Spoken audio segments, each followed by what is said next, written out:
Welcome to the Alcohol Free Life podcast, brought to you by thesoberclub.com. I'm Genuinely Grace. This is for you if you've quit the booze or you'd like to, or maybe you're just sober curious. I'll bring you tips and motivation without any judgment, and there'll be inspiration from experts, quit-lit authors, and sober heroes. Hi and welcome to the podcast. I hope you're well. I had a fantastic weekend last weekend. You might have seen some of my social media posts where I was talking about how wonderful it was to be in Ireland, in Dublin, with Susan from Hola Sober at her gathering. Just amazing to meet so many incredible women from all over the world, literally all over the world, just stepping out of their comfort zone. So many of them said, "Oh my goodness, I would never have done this. I would never have, traveled on my own across continents to come to something like this when I'd been drinking. I just would have said, I can't be asked. I'll have another glass of wine." And it is just incredible, isn't it? The way being sober makes you brave. It was just wonderful to get to meet so many inspirational people. And it's really made me think, oh my goodness, I am definitely going to plan more events. So we'll tell you a bit more about those in a little while. And very excited as well to tell you about my guests this week. We're going to be talking all about great nutrition. It's a topic that we cover a lot in the Sober Club. And in fact, my guest is one of our Sober Club members who is also an incredible expert in gut health. So really looking forward to bringing you that session. But before we do that, we've got a sponsor for our podcast. Just fantastic to team up with a brand who were part of my Platinum Awards this year. So most of you know that with my other hat on, I love recommending natural products, holistic products. I don't sell anything, but I love recommending them. And every now and then you come across a brand that you think, oh my goodness, this is just absolutely everything we want. It's literally completely natural. It's sustainable. And again, I think when people stop drinking, that can sometimes be the time when they start to look at everything else in their life, in their environment. They start to look at what other toxins are going in. Because let's face it, of course we don't want to be putting in toxic liquid. We don't want to be putting in rubbish chemicals in our food. We want real food, but we also need to think about what we put on our skin. Our personal care products are so important. Who wants a load of synthetic toxic chemicals on our skin if we have alternatives that are fantastic? At one time, I've often said that when I first started doing this work and I was hosting awards and I was writing books, because I've been doing this stuff for a long time. My first book was 2006, Imperfectly Natural Woman. And back then, there were nowhere near as many ranges of really good natural and organic skincare products. There was very little really back then. And a lot of the people that went after were looking for them. And the consumers were people who had some kind of issues, perhaps allergies or intolerances, or people who were really very conscious of the sustainability picture. And of course, those things are both very important. But now we have a consumer base for these products who just want great products, right? They want these products because they are fabulous, because they are effective, because they're, equally as good, if not much better than their conventional counterparts. So things have really changed in the world of natural and organic and sustainable skincare. So anyways, absolutely delighted that we are collaborating for the podcast with Awake Organics. They're a growing family business. They're based in Buckinghamshire, and every product that they make is carefully formulated. They've got organic ingredients, they've got sustainable ingredients, and they're really dedicated to this. So they've got an effective natural skincare range, and they've got deodorants. That's always a fantastic place to start, is a natural deodorant. And they've got this very small supply chain, so that 89% of their ingredients and packaging are made in the UK. So that's a cool thing. We haven't got a load of air miles as well. And you don't have to worry about any scary chemicals. They don't use parabens, SLS, aluminium, petrochemicals, and they're also certified cruelty-free by Leaping Bunny. So that's a really great assurance, a genuine commitment to ending testing on animals. So a fantastic brand, a fantastic range of products. They did win a couple of awards this year as well. We have an opportunity for you to get a discount on your first purchase from Awake Organics. Janie Lee 20 is the code. Janie Lee in capitals, JANEYLEE 20 is the code to get 20% off for your first purchase. We'll put that in the show notes as well, from awakeorganics.co.uk. And if you're trying to decide, well, what shall I buy? What shall I start with?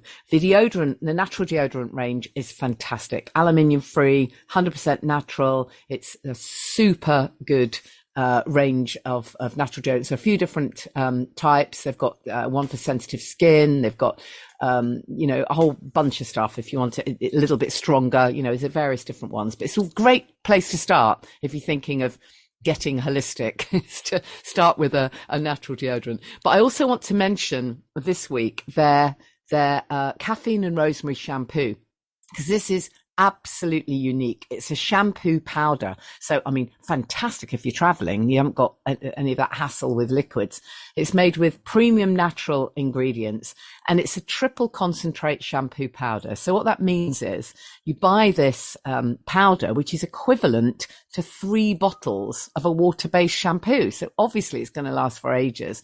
And the main active ingredient is guarana seed, which apparently they tell me is higher in caffeine than coffee, around about 4 times higher, but we're not going to drink it. It's going to help stimulate circulation and helps bring blood flow to the scalp and the hair follicles. So it's super great for stimulating hair growth, and it really helps as well if you've got an itchy scalp, because it also has rosemary oil. So that's really great because it's antibacterial, anti-inflammatory. So if you've got a dry scalp or you've got an itching going on, it will sort that out. So it's a really lovely water activated powder, this caffeine and rosemary shampoo. So the brand are Awake Organics. It's awakeorganics.co.uk, and there is a discount code on your first purchase. Janie Lee in capital letters, Janie Lee 20, and I'll pop that in the show notes as well. So as I already said, this is often a time when people first decide to stop drinking, or when they've been into sobriety for a little while, and they start to think, maybe, just maybe, I am going to start looking at what I put on my skin. I am going to start thinking about what I eat. So, maybe I need to take care of my gut health. So we had, as I say, Trish, who is a Sober Club member, did a fantastic exclusive Q&A for us in the Sober Club. We do an awful lot around well-being, around nutrition. And we also did this great interview, which I'm absolutely delighted to bring you, because Trish is an expert in gut health. She's written this fantastic book, and this is the kind of interview you might want to grab a pen to listen to. So I'm really pleased that my guest is Trish Tucker May, who is an award-winning naturopathic nutritionist, a gut specialist, author of this fantastic book, Nourish Your Gut, which if you're only listening, you won't be able to see, but otherwise, if you're watching this, you will. Nourish Your Gut for a positive menopause, reclaim your vitality. And I really wanted to chat to Trish, generally about gut health, because it's such a fascinating topic, particularly for those of us who were drinkers, a really fascinating topic, but also, of course, with the menopause connection, that's always going to be of interest to a lot of people who listen to this podcast. So Trish, welcome. It's so lovely to have you on the podcast. It's so lovely to be here. I've been following the podcast, I think, since episode number 1, or maybe I came in at episode number 30 or something, and went following the journey ever since, listening to you in my car, being inspired every week or whatever. So it's great to be here. Thanks.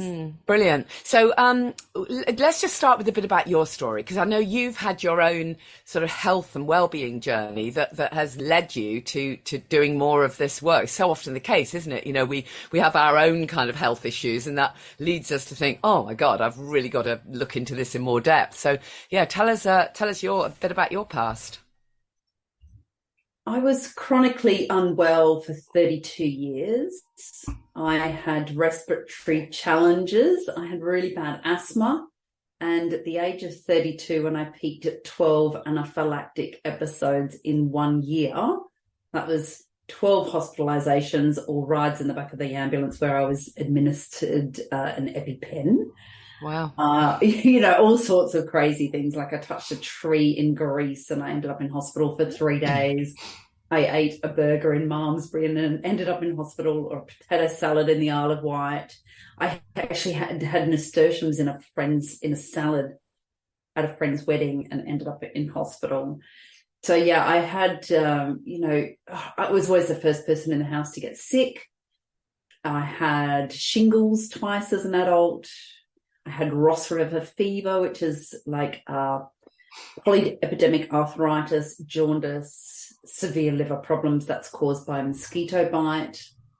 So, I was a picture of high toxicity, you would say, actually knowing that now. But, I was struggling growing up. I'm a twin. My twin brother was born really, really healthy and I was born half his size. And I stayed behind in the hospital. Like him and mum went home and I stayed behind. So I was always plagued with respiratory challenges and being poorly as a kid. One of my earliest memories actually was sleeping with bricks underneath the end of my bed to elevate my feet so my chest would drain during the night. And, I'd be placed over my dad's knee and he would be cupping my chest and I would be coughing and sneezing. I mean, I would sneeze on average 200 times a day. At the age of 14, I was told I was hyperallergic. Like they did the scratch test on my arm and they said, oh, look, basically you're hyperallergic. Here, take this medication. You will be on this medication for the rest of your life. And at the age of 32, after so many anaphylactic episodes, I was actually in the UK and I had started my juicing business. I thought, I really need to get some help. This is ridiculous. So I found my way to a nutritionist and she diagnosed me with candida and a hookworm and leaky gut. And prior to that point, I would never have put my respiratory challenges and my asthma, I would never have put that down to gut health. I would never. No, we don't think there's a connection, do we? No, you think lungs, respiratory, sneezing, wheezing is irritation, but it's of the lungs, it's of the respiratory system. Yeah. So I worked with this nutritionist for a period of 6 weeks and, I walked in with this box of medication and 6 weeks later, I'm so proud to say that now I've been medication free for 22 years. Wow.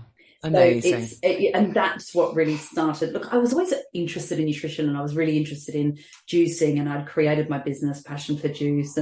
But I was really interested in health. Like I actually wanted to be a dietitian at school.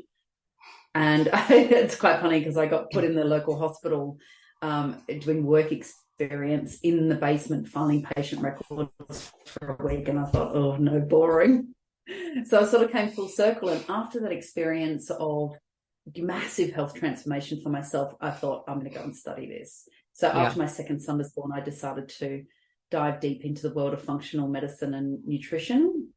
And and I haven't looked back. Like I love helping others to have that experience of healing, like helping people really understand the connection to the gut, whether it's the hormones, whether it's addiction, whether it's low mood, whether it's blood sugar imbalance, or whether it's bloating. It can all start with an imbalance in the gut. Yeah, it's really. So that's why I'm a gut specialist. That's why that's my transformation came from the gut.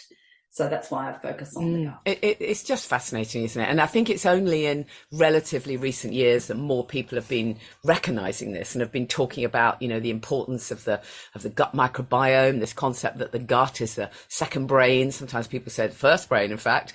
It's just so important. But, when you talk about, for anyone who's not sort of hasn't really heard that concept before, just explain to us in layman's terms, why is the gut so important and gut health, and why is it linked to literally everything, including respiratory conditions?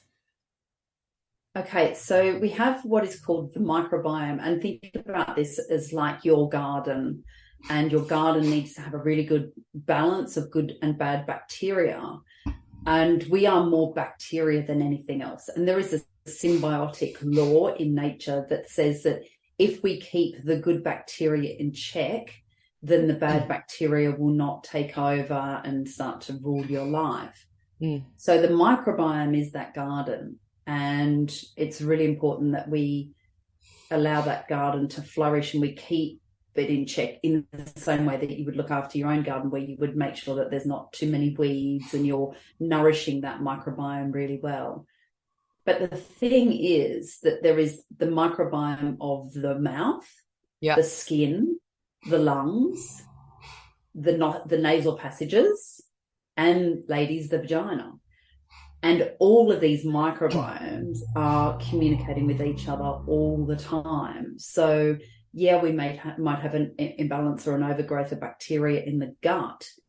But where has that started? Has that started in the mouth with some gingivitis or some dental work, or has it started in the nasal passages, or is it starting on the skin where you may be layering lots of toxic chemical-based products?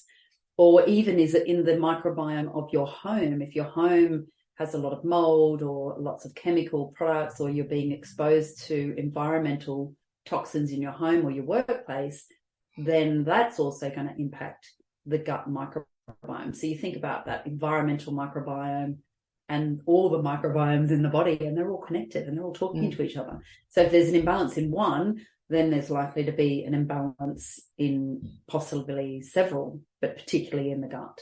Yeah. And how might one know where the balance is not right? You know, is that something that you as a gut specialist can take a guess at or diagnose specifically, or is it really just guesswork?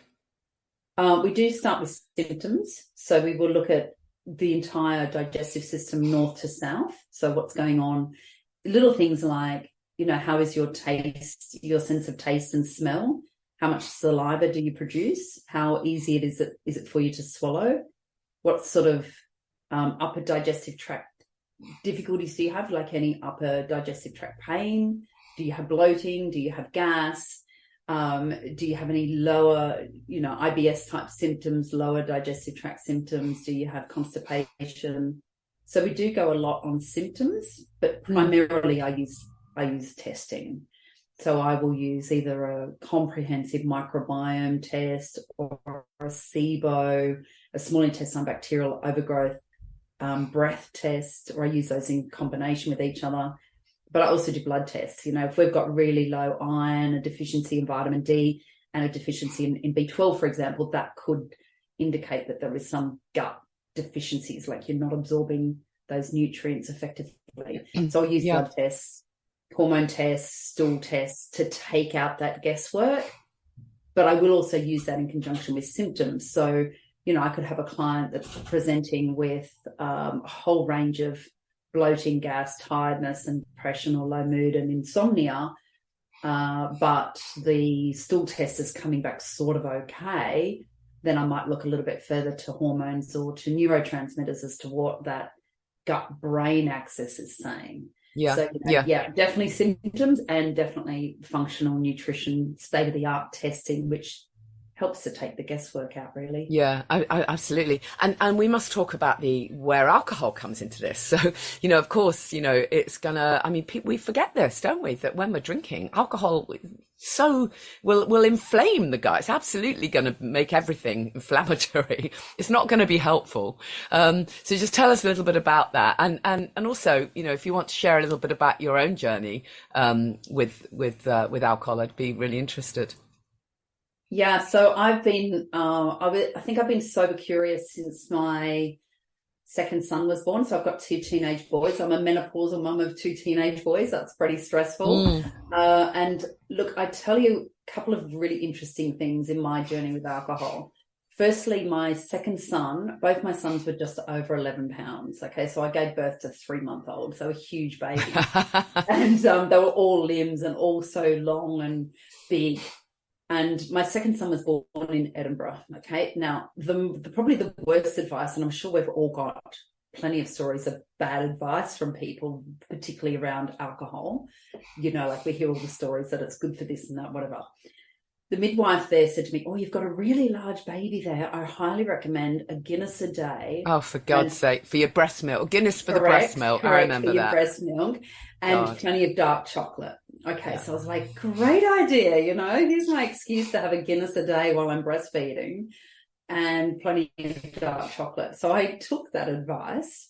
Now, prior to that, I was a regular drinker. I would even classify myself as a binge drinker. Like, I worked in festivals and events.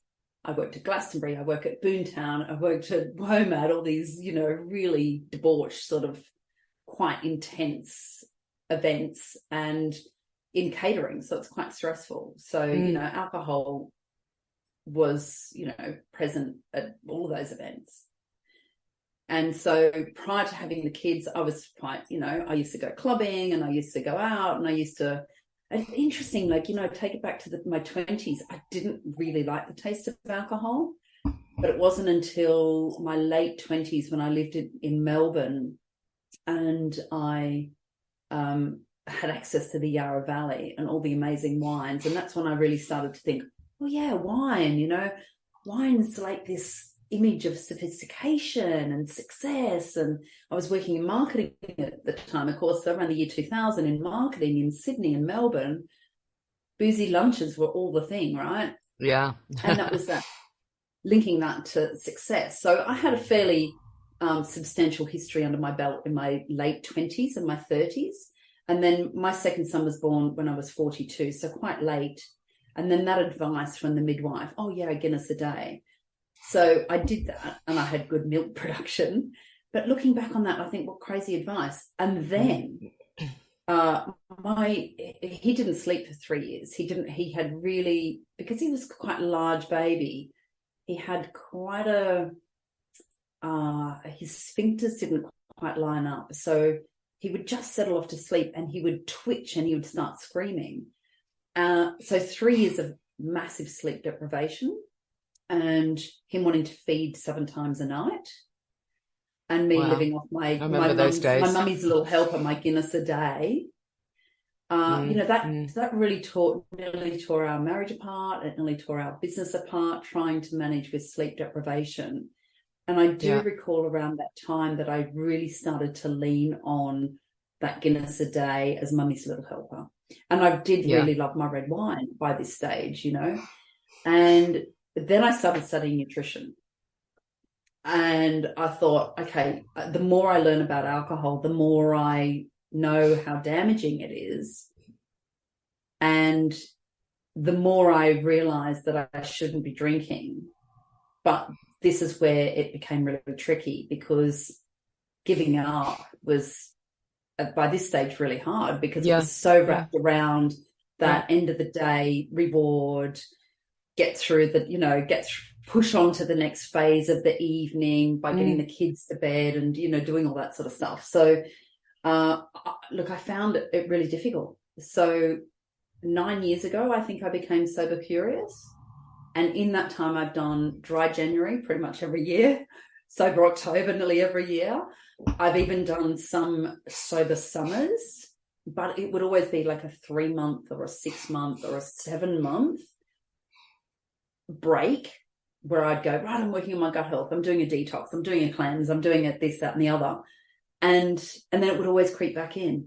And I would be very aware of it creeping back in, to the point where it really, when I hit the menopause, it really started to disrupt my sleep. Yeah. I was definitely having some night sweats, and they were definitely alcohol related. And particularly before going on to a big festival like Glastonbury, the night sweats then, and that really relying on a few glasses of red wine just to calm down, calm down at the end of the night was, it got to a point where it really started to not like me back. Yeah. Yeah. And then it even became harder. Like, I'd get to that 3-month mark, and that's when I reached out to you going, I'm in this pattern of 3 months, 6 months, 7 months, and I can't seem to get past that 7 months. It will always creep back in. And I realized that, the more I was learning about it, the more I was doing my own gut tests and understanding how I managed to get to where I was with regards to my anaphylaxis and my digestive enzymes, the closer, the clearer I could see that the link between the alcohol that I was allowing to slip back in and the damage in my gut was just too obvious. Yeah, yeah, really is, isn't it? It's Yeah. really incredible when you realize that actually not putting toxic poison in underpins everything, right? You know, there isn't anything that isn't going to be better or at least stay the same. You know, if you remove alcohol, it really is just that incredible thing. It really is amazing. It's One of the tricky fascinating. things for me was, you know, seeing some of my mentors and they'd be talking about, oh, I'm going off and having a weekend on the wine. That would be nutritionists. And I'd be like, oh, and I really get caught up in that and think, oh, well, I really respect them, so it must be okay. But deep down in my heart, I knew it wasn't. It wasn't. Well, for there's me. that expression, you know, in your gut. And in your case, you really I knew. did. And so interestingly, you know, when I was recently in Australia and I was talking to a really old girlfriend about, you know, she's now sober for 2 years. And she had said to me, you know what? Because I'd get these really bad hangovers, like really 2 days sort of hangovers over 3 or 4 glasses of wine. And she said to me, you know what? You always had the worst hangovers. So, you know, right back in my 20s or university years, I couldn't tolerate alcohol. I mean, our bodies are very clever, aren't they? They do tell us, you know, and I've often said, how bizarre is it that if there's a food we're intolerant to, you know, you with all your various allergies, if you can identify what that food is that you're intolerant to, you never have it again. It makes you sick, you don't have it again. But with alcohol, we do the whole bloody thing again the next day. Correct. And that was just the lunacy of it, the ambivalence that, you know, that was taking up a lot of space in my head, thinking, okay, I know that I've got an allergy to alcohol. However, I'm still drinking. So there is the power of it, you know, and there is that, you know, that having to make it not negotiable and drawing the line of going, well, it's just not even entering my head has been so helpful, you know, because despite knowing all the damage it does, despite knowing that, you know, it causes anxiety and stress, you think it helps you relax, but it doesn't. It doesn't. It's a depressant. With your blood sugar. It's dehydrating, especially for the brain, particularly in the menopause. It's inflammatory. It's bad for our joints. It's, you know, really bad for our liver. It gives our body, our liver, so much more to metabolize, while their liver's also trying to metabolize hormones, you know. It causes brain fog. It was waking me up at 3 o'clock in the morning, you know, a ton of reasons, which I've well documented in my book, which I've well documented in every journal over the last 9 years. Yeah. You know, despite all of that, I would still go back to it. Yeah. You know, but I really appreciate your honesty on this because, you know, I was exactly the same. Yeah, you know, and I was the same. You know, I was writing about holistic health and talking about holistic health and literally queen of, you know, well-being and everything organic and God knows what. And yet this elephant in the room, you know, that I was stepping around, I was still going back to, because we just forget the power of this addiction, really, of these neural pathways that have been so laid, haven't they, to just make us think, okay, that's my reward, that's how I can feel grown up and all the rest of it, you know, till we can break that cycle. So I think your honesty is brilliant, and it will really help people to recognize that, you know, even if you do know all of this logic, even if you're working within health and well-being, it can still be tricky. Yeah, I really felt a disconnect.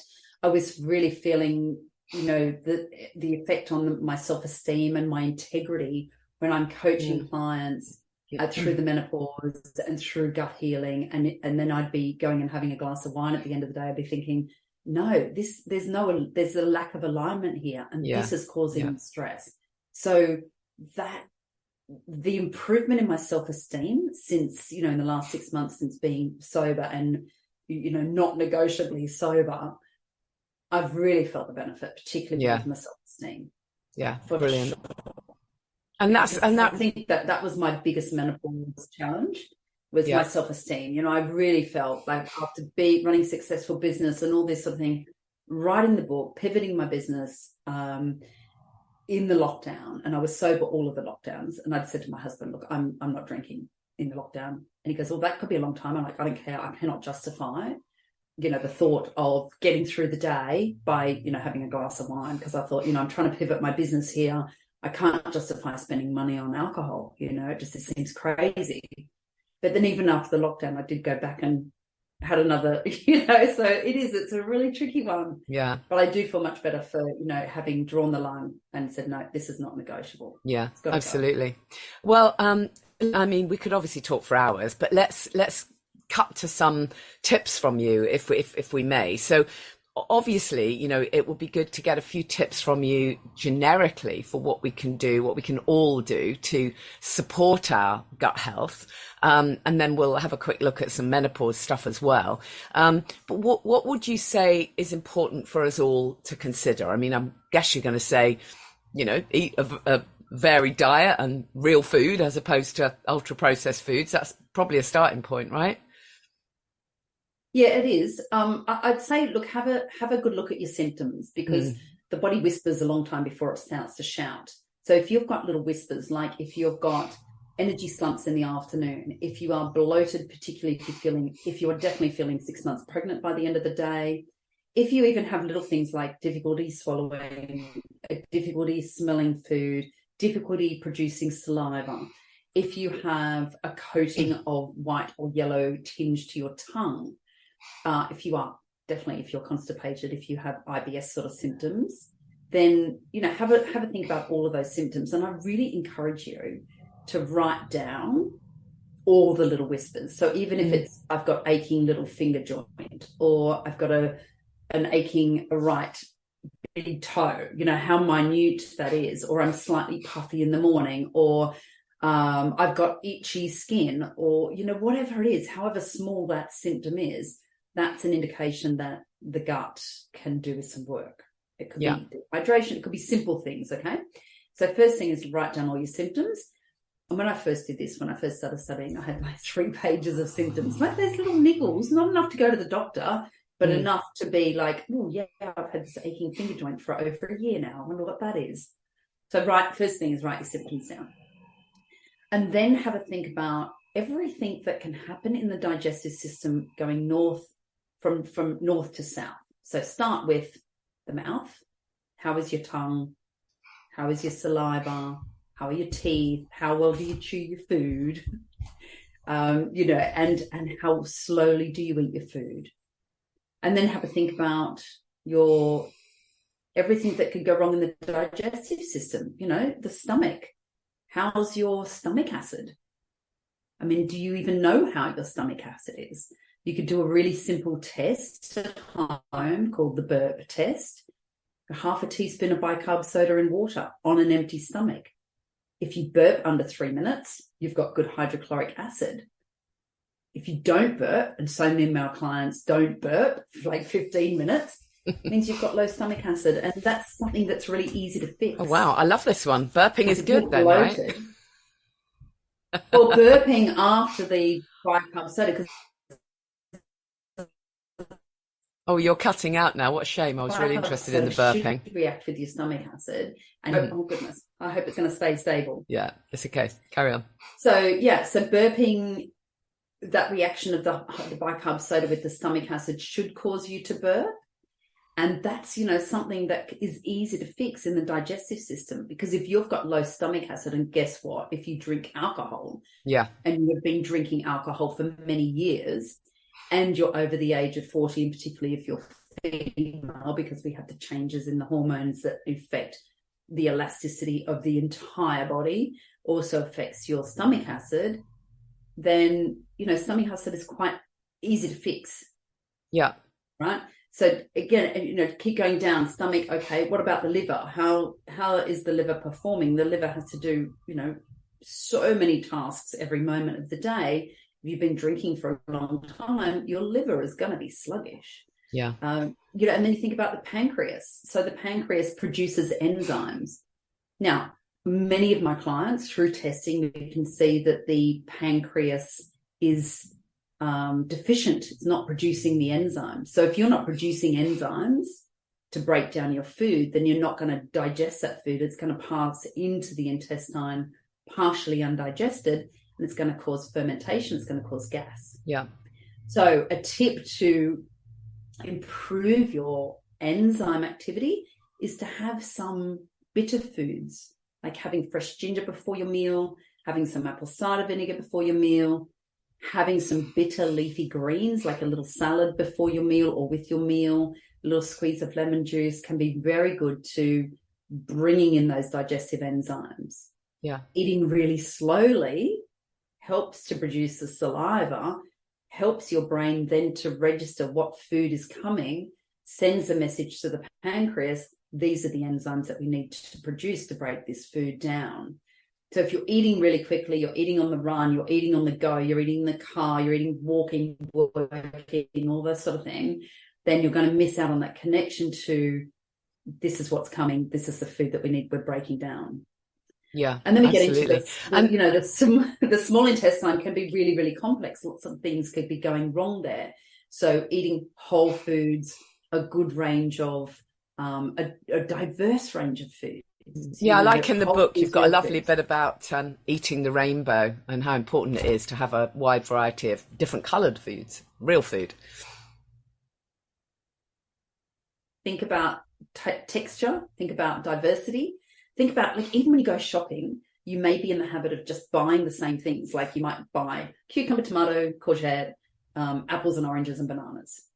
Okay, but what about all those other foods that are there? You're better off when you go shopping to choose two of everything and find ways to cook that. So if you get a box delivery, that's great because you'll be getting seasonal stuff. And you'll be getting a variety of foods that you may not normally get. Like at the moment, we're getting lots of chard and beans and beetroot.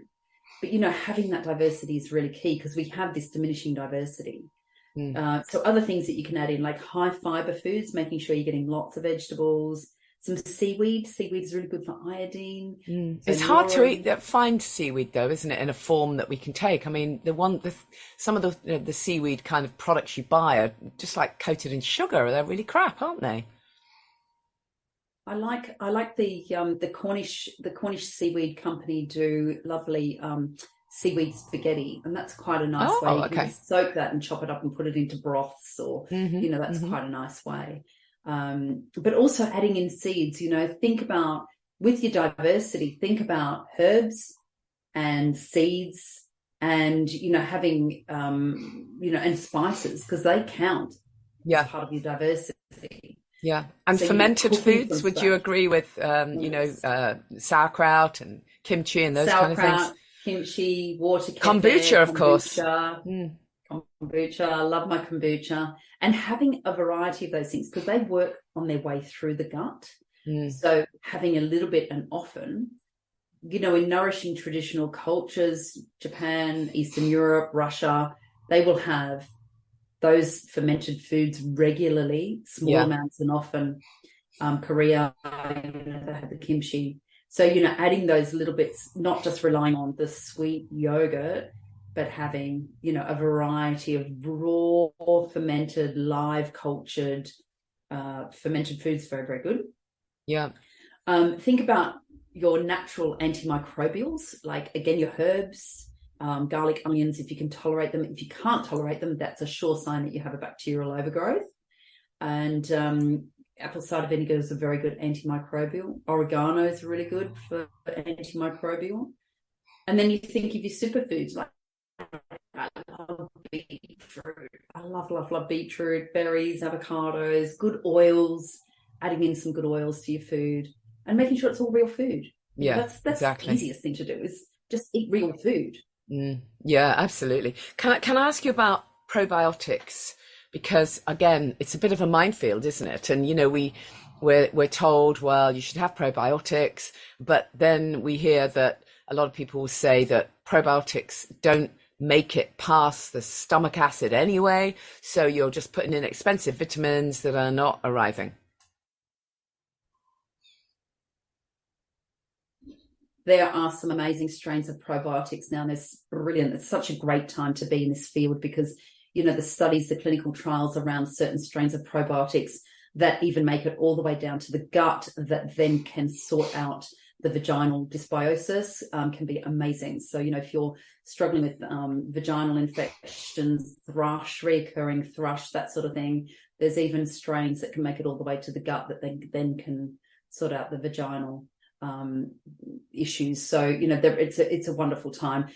It's certainly worth spending the money on practitioner grade probiotics that are very specific for very targeted, that have got those clinical trials. So I have a range of probiotics that I use, but different probiotics for different problems that I see. Different symptoms will have, very specific strains for different symptoms. Yeah. And on that same thread then, one of the questions that one of the Sober Club members sent in was that she has been told she has issues with her gut. She didn't go into details exactly what, but she said she thought that was due to taking antibiotics. So of course we're always told, aren't we, if you have to take antibiotics, then follow on afterwards with a course of probiotics. Would you agree with that?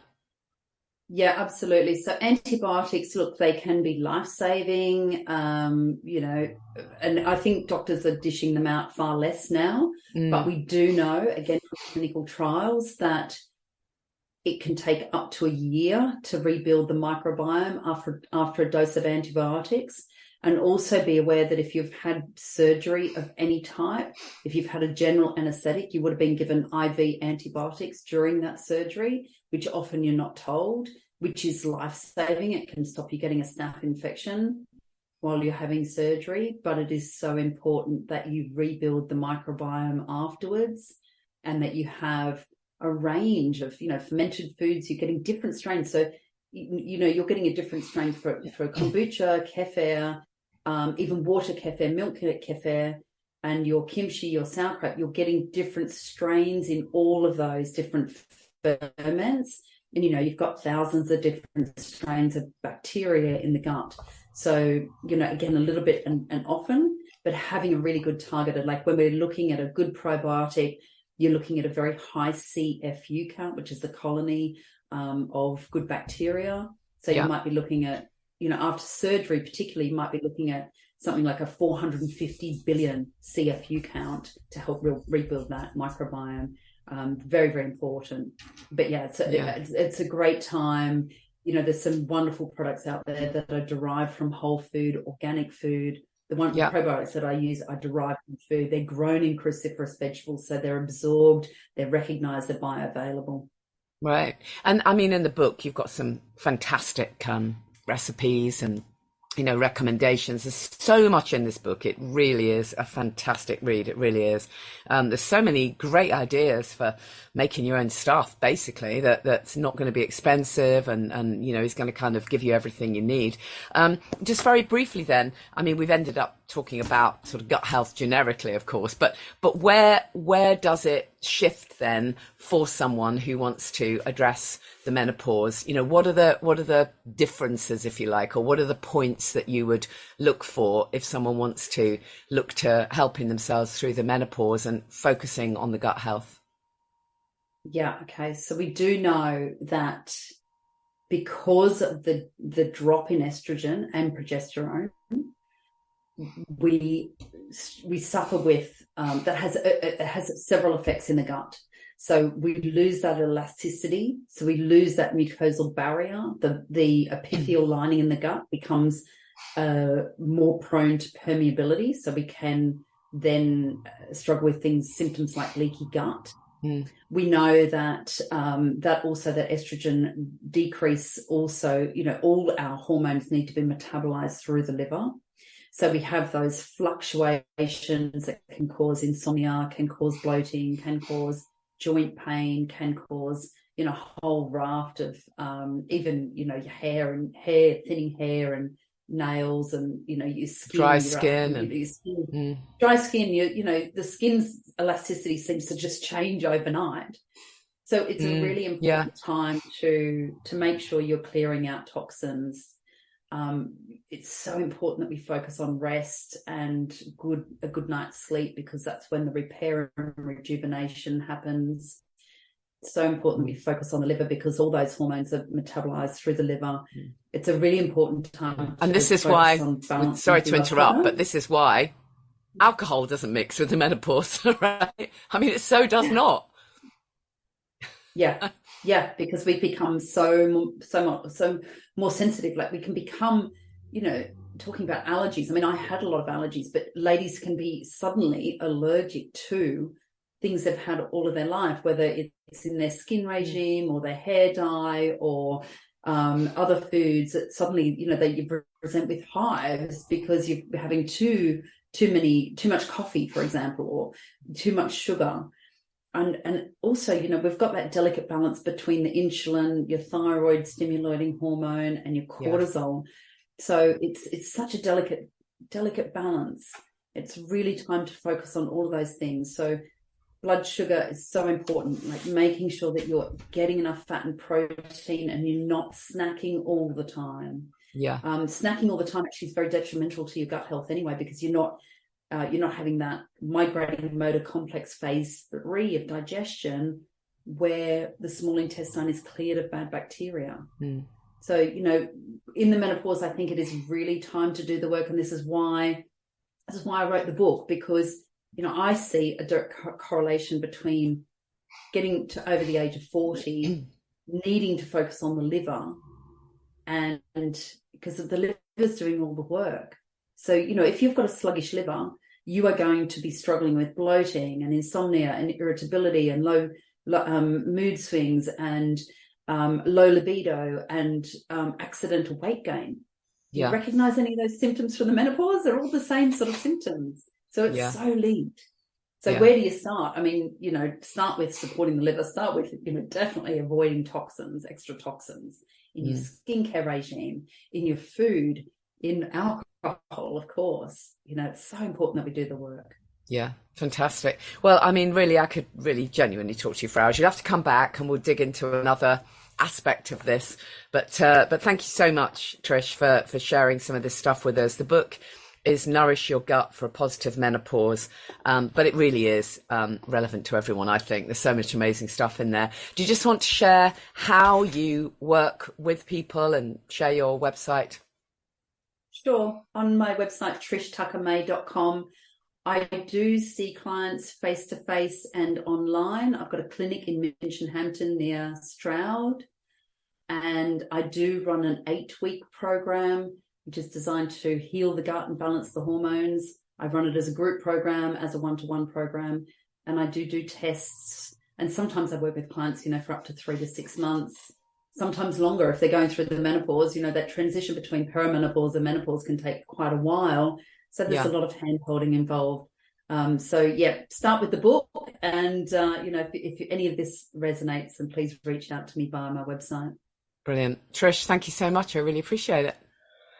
So we'll put the details in the show notes. Nourish Your Gut for a Positive Menopause. And don't forget, if you do want to join us in the Sober Club, we have lots of amazing content like this, lots of expert content where we have an exclusive Q&A purely for our members that is not broadcast anywhere else. And we've got a whole library of that material. So, there's a whole wealth of stuff within the Sober Club across all different aspects of well-being, really, because that's what it's about, isn't it? Focusing on living your best life. It's not only ditching the booze, but that is the starting point. That is the thing that has to underpin everything else. I haven't even mentioned Sober October, but there will be people listening, I'm sure, who have made that decision to do Sober October. So if that's you, fantastic. I really hope that you're going to really take on board some of the tips that you will have seen on social media, on my Instagram and many others. Really my top tips, I'm sure you know by now, they are focus only on what you're gaining. Focus only on everything that's going to be brought into your life for the better, all the positivity that's going to come your way. Literally forget about this idea of giving up, of missing out on anything. If that feels really hard for you, just fake it till you make it. Literally just set yourself a little challenge that you're going to act the role of someone for this month at minimum, preferably beyond. You're going to act the role of someone who is free from addiction, who is not craving a toxic substance. Just give yourself a little fee and act the role. It's quite fun if you do it that way. But it's super important just to focus on everything you're gaining. Don't use the phrase giving up. You know, I don't allow that. I'm very bossy. Don't say I'm giving up for October. You're not giving up anything, and your unconscious mind is listening. You can say you're quitting. You can say you're going to choose to be free from addiction. You're going to choose not to have an addictive substance. And of course, you know that my next tip will be keep the ritual, change the ingredients, because we are adults. We do like something nice to drink. So yes, have a nice glass. Don't know why it has to be called a wine glass, but anyway, have a nice glass, but have something in it that is alcohol free. And of course, the choice is huge. Just have a look at thesoberclub.com. You'll find loads of recommendations. The choice is huge, but have something. It doesn't have to be a replacement in inverted commas. If you don't want to have alcohol free beer or alcohol free fizz or a spirit type drink, doesn't matter. Have a great kombucha, have an artisan tonic. There is so much choice, obviously. So keep the ritual, change the ingredients, and get inspired.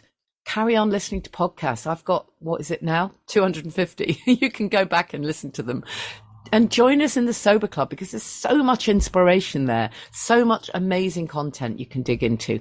And of course, that leads me to the other tip, which is get connected. That connection, it's massive. It's so powerful to be connected, so that it's not just you and that voice in your head, because the voice will creep in. However well you're doing, if it's just you and the voice will win ultimately. You know, give it a few days, give it a week, and then the little voice will say, oh, well, you've done really well, but you know, you can just have one now. You're obviously not addicted. It's really not a problem. Just have one.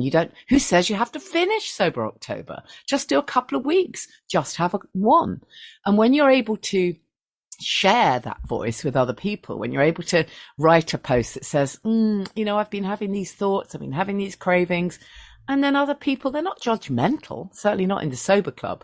They're totally non-judgmental, but they will steam in and say, do you know what? Life is so much better without the booze. Just keep going or whatever. So, you know, having that sense of people holding you accountable and cheerleading you, it's everything. If you are doing Sober October, reach out. You may not want to join the Sober Club. You may not want to be part of a community. That's up to you, though I would highly recommend it. But tell someone. You can absolutely tell me. Tell someone, make it real for yourself. Just reach out. And if I can, I will message you back. You know where to find me. I'm very easy to find, at Genuinely Grace across social media. And you can go to thesoberclub.com.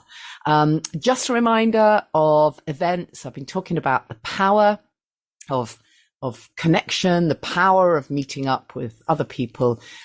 We have a family constellations event next weekend. I know it's not quite the same as just a sober meetup, but it's an incredible, powerful experience. If you can make it to a family constellations workshop, that's in Hertfordshire, Sunday, October the 15th. So have a look at thesoberclub.com/events, and I'll put it in the show notes as well. The day before that, if you have a business, if you're a practitioner or an expert or a coach, then come and join us for a heart-centered business day, kind of mastermind day. That's also in Hertfordshire. And then moving forward to the end of October, October 29th, I'm going to be speaking at an event in Manchester, which is organised by a couple of our sober coaches. Andy from After Party is the main man on that one. Again, we'll put the link there for you. And then November the 4th and 5th, it's our retreat at Champneys, Self-Care and Sobriety at Champneys in Tring. Be amazing to see some of you there. And then finally into December, we have a meetup, Sober Club meetup and Christmas do and live podcast recording with a very special guest on December the 5th in London. And there will be other things. You know, I really would love to do a lot more meetups. And if you want something in your area, drop me a message. Maybe we can collaborate. Maybe we can work something out. Anyways, again, if you're doing Sober October, let someone know whatever behavior change you're making, whatever you're focusing on, just stay focused on everything that you're gaining. And, if you want to drop me a message, I'll be your cheerleader. I'll be cheerleader number one. Okay.